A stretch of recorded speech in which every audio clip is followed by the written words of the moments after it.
রূহের সুরত প্রকাশ পায় তারে বলে জান্নাতের হুর সাধলে পাওয়া যায়। আলেম সাহেবের কাছে যায় কইতাছি ফেরেশতা ভাষাটা কি?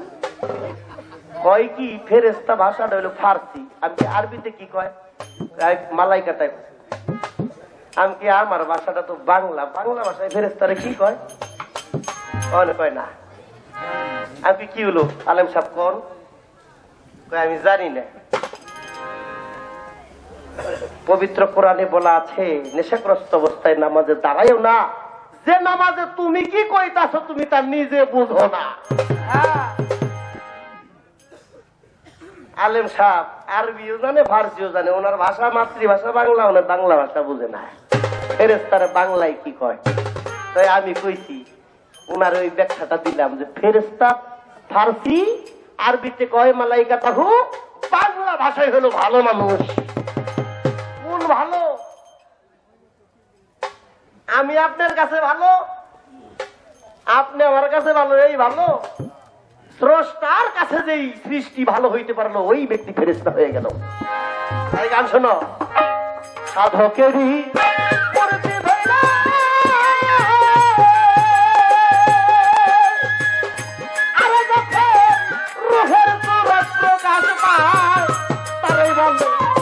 জান্নাতের হুর সাধলে পাওয়া যায়। আমার বাজার তাকেই বলে জান্নাতের হুর সাধলে পাওয়া যায়।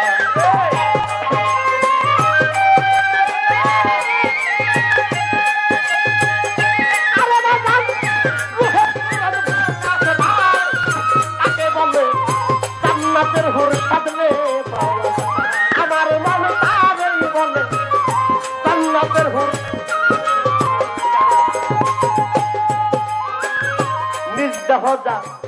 আলোকিত হয় হুর রূপে সে প্রকাশ পাইয়া ভক্তের মন।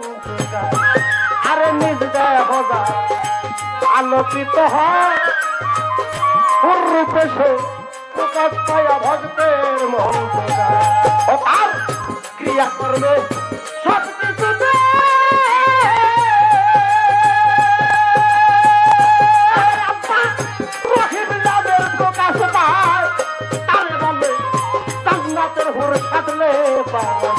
আবার বাজার তাকেই বলে জান্নাতের হুর সাধলে পাওয়া যায়।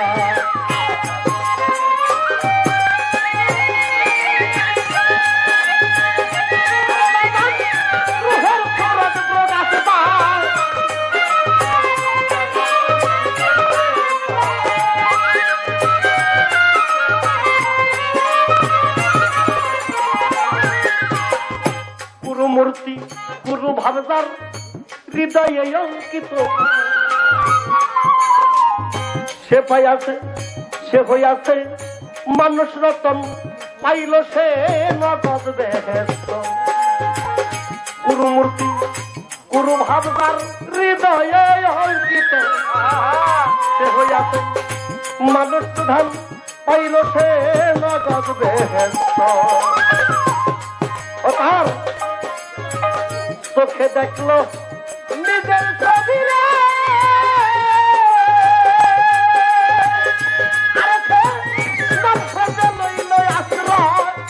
তাকে বলে জান্নাতের হুর সাধলে পাওয়া যায়। আমার বাবার তারই বলে জান্নাতের হুর সাধলে পাওয়া যায়।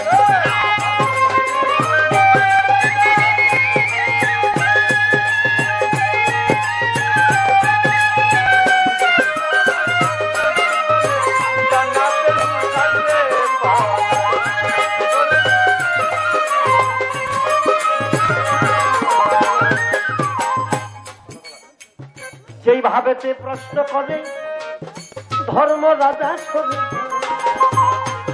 ভুলি নাই কথা দিব পূরণ করে। কি বাজার এই দেহের মধ্যে ত্রিবেণীর ঘাটটা কোথায়? কিছু কিছু সাধক আছে এইটারে আবার উল্টে ব্যাখ্যা দেয়। কি এই যে যেই রাস্তা দিয়ে আমি দুনিয়ার মধ্যে আইছি, যেই রাস্তা দিয়ে আসলাম এইটাকে বোঝায়। আর হলে ত্রিবেণীর ঘাট, এটা না, ত্রিবেণীর ঘাট বলা হয় এই যে এই চক্ষু নাক মুখ একত্রিত জয়েন দেওয়া আছে বাজার, এইটাকে ত্রিবেণীর ঘাট বলা হয়েছে। বলেছে নাসুদ নাসুদ মালকুজ জমরুদ, তার ভিতরে খেলছে মাবুদ, আরো আছে মাহমুদার ঘরে। ওমন তালাশ করো কারে, তুমি তোমার ত্রিবেণীর ঘাটের মধ্যে, এই মাহমুদার ঘাটের মধ্যে যখন তুমি প্রবেশ করবে, যদি প্রশ্ন করি অনেক কথা, যে কথা আমার 1-1 ঘন্টায় ব্যাখ্যা দিয়ে বুঝাইতে হবে। আচ্ছা, মানুষ 3 জন্মের কথা মানুষ জানে। এখন আমি দুনিয়ায় আছি, তার আগে ছিলাম মায়ের উদরে, দুনিয়ায় ছিলাম না, মায়ের উদরে ছিলাম। তার আগে ছিলাম বাবার দেহের যে কোনো এক জায়গায়। আচ্ছা, তার আগে কই আছিল এই মানুষ? হ্যাঁ, জানেননি কেউ? 2-1 আছেন যে বাবার দেহে আমি ছিলাম না, আমি ছিলাম পৃথিবীর কোথায়, কোন অবস্থায় ছিলাম। জন্মের কথা সবাই জানে বাজান, 4 জন্মের কথাটা মনে নাই বাজান। মাকামে আরওয়া, এটা হলো বাবার দেহেরও আগের কথা কইতেছি। বাবার দেহে যখন আয়া বললাম, এটা হলো 3 জন্ম, বাবা মা দুনিয়া। তার আগে আমি ছিলাম, কোথায় ছিলাম এ মানুষটা জানে না। যদি জানতো, যে জানে আল্লাহ পাক আসমান ও জমিনের মালিক, তিনি যারে দয়া করে জানাই, সে ছাড়া আর কেউ জানতে পারে না। পবিত্র কোরআনে বলছে আমার আল্লাহ মালিক,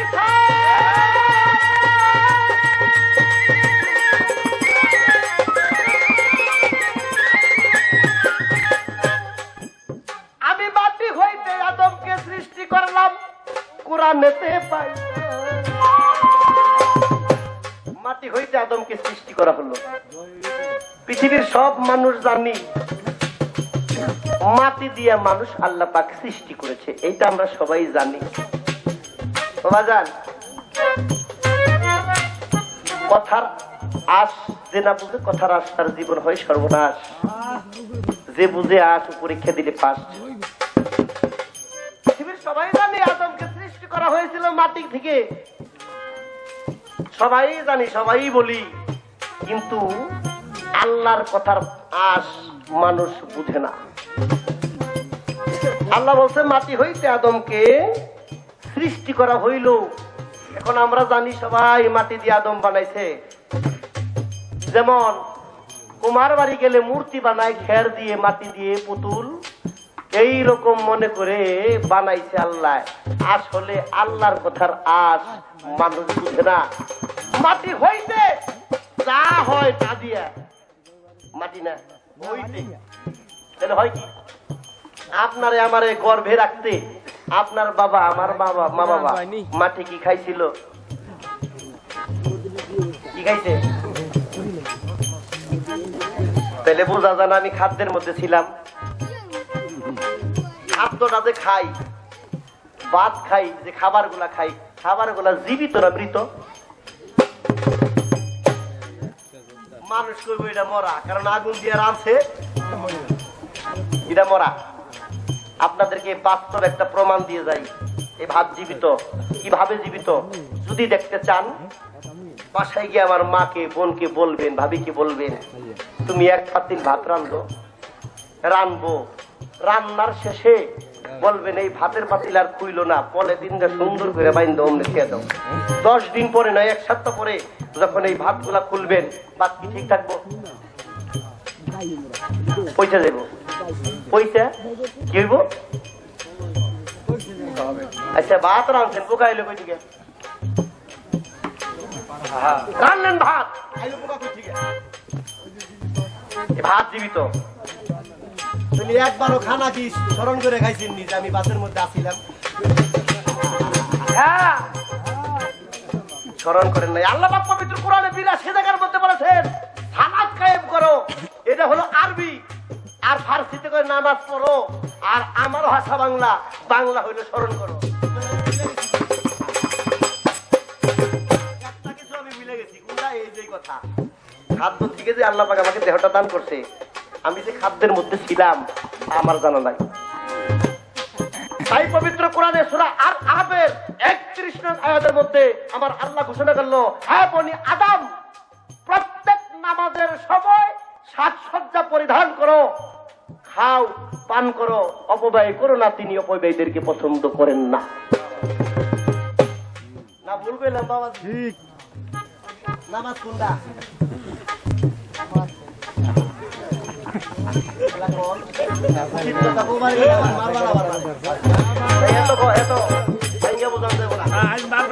আমি আমার বাংলা ভাষা মাতৃভাষা স্মরণ করো, স্মরণ সংযোগ।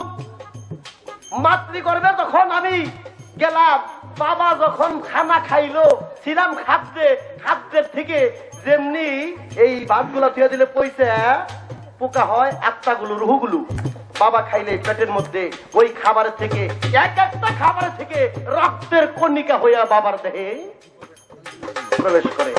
এক একটা কণিকা, এক একটা রুহু এই বাবা মায়ের রতিরণে ভাগ্যক্রমে বৈজ্ঞানিক সায়েন্স প্রমাণ করেছে, একবার স্ত্রী রণে গেলে 40 কোটি যায়, এর মধ্যে এক হইতে 2টা মানব কুলে আসতে পারে, বাকিটি ওইখানেই মারা যায়। কথা কি খারাপ লাগে বাজার? আমি আজকে কইছি না যে মাছটার কফি দিব, এটাই দিব এই মা। হ্যাঁ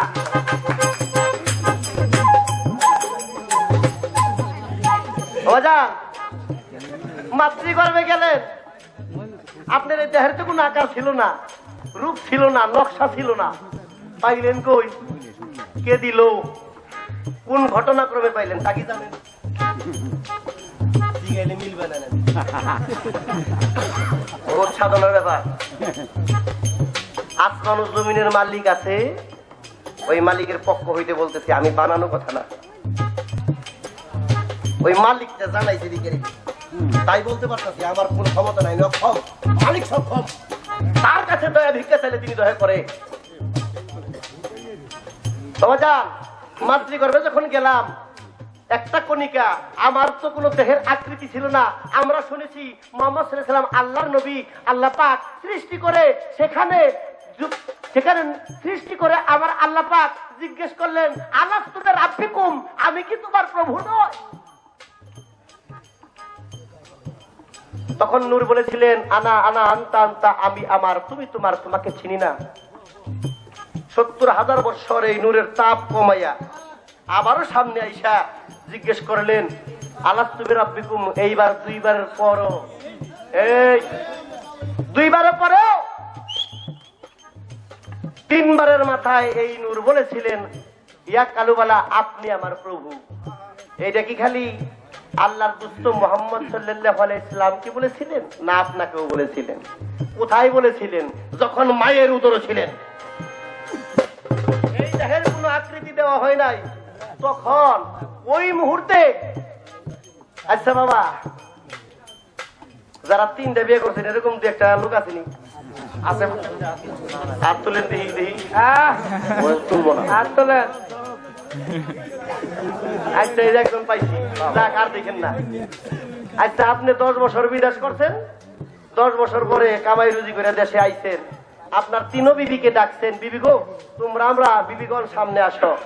বড় জনকে ডাকলেন, ও বিবি, 10 বছর বিদেশ করলাম, তুমি কি চাও আমার কাছে? এবার বড় বিবি কইল, তুমি আমার বাড়িটা লিখে দাও। তাহলে ও কার পাগল? আপনার পাগল না বাড়ির পাগল? বাড়ির পাগল। মাইজ দাদারা ডাক দিলেন, তুমি আহ, তোমার কি তুমি? কই, হ্যাঁ রে, তো বাড়িটা দিলা, তো আমার তো আর বাড়ি দেওয়ার জায়গা নাই, এক কাম করো, আমার স্বর্ণটি দেও আর ব্যাংকের টাকা দিত। ও কির পাগল? ও টাকার স্বর্ণের পাগল। ছোট দাদা ডাক দিলেন, আইন মতো তোমাকেও আমার দেওয়া লাগে, কি দিব বলো? বিবি বলতেছে, স্বামী গো, আপনার কাছে পৃথিবীর কিছু চাই না, আপনার চরণে যেন এই ভিখারি ঠাই হয়, আমি আপনাকে চাই। ওই বিবি কার পাগল? ওই মুহূর্তে আল্লাহ পাক যখন আপনাকে মাতৃগর্ভে প্রশ্ন করেছিল, আপনি বলেছেন আল্লাহ গো কিচ্ছু চাই না, তোমার চাই। ওই সময় যেই রূপে, যেই আকারে, যেই দেহতে আল্লাহকে দেখেছেন, ওই দেহটা আপনার টান করে আল্লাহ বাইরে গিয়া আপনার রূপ, ওই রূপটাকে আপনাকে ধরে এই দেহটার ভিতরে ঢুকাই দিয়া, তাই আল্লাহ বলেছেন পবিত্র কোরআনে, আমি আল্লাহর রূহকে এই দেহের ভিতরে পুরে দিলাম। এখন এই রূপ দেখলে কারা দেখবে? দেখছি কেউ একবার আয়না ছাড়া ওনার কথা করে বইতেছি। আসমা এই ভিখারি জানতাম না, এমন একজন মহাসাধকের সঙ্গ জীবনে করেছি, ওর সঙ্গ করে নিজের জানতাম না।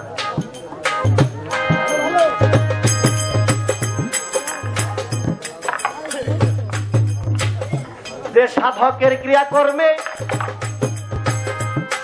নিগুর ভাবের হয় উদয়, সরকার রশিদ লইছে তাহার চরণে আশ্রয়। যে সাধকের ক্রিয়া করবে গো নিগুর ভাবের হয়, সরকার রশিদ লইছে তাহার চরণে আশ্রয়। আরে সে হইল বর পৈরাবরী,